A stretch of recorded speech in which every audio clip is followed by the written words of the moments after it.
Putting Shlex in debug mode. I wanted to see if Shlex was a good choice for something I'm trying to build, so I thought I'd put it in debug mode to play around with it. Only, Shlex's constructor has this weird thing it does: it sets self.debug to 0 and then immediately checks if it's true.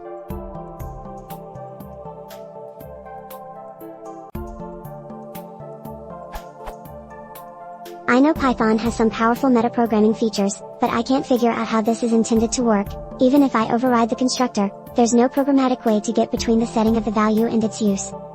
Is there supposed to be a way to output the statement in the if self.debug condition, and if so, how? Is it a bug, or is there some third possibility I haven't considered?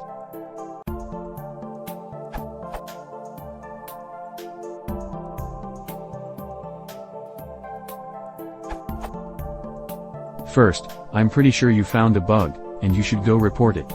You should make sure that it's still present in the latest 3x code, but I just checked, and it is. I don't see anything unreasonable about Shlex objects not allowing you to set debug equals 1 until after they're initialized.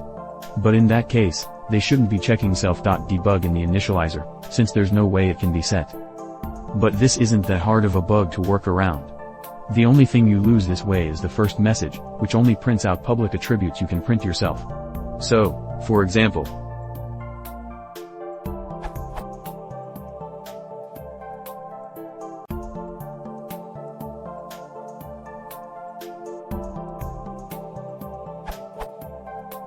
more information for the bug report.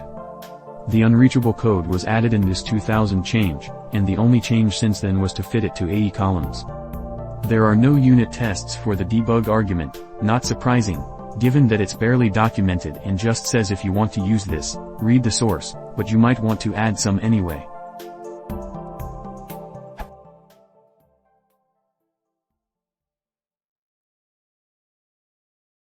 If you want to support the channel, please consider subscribing.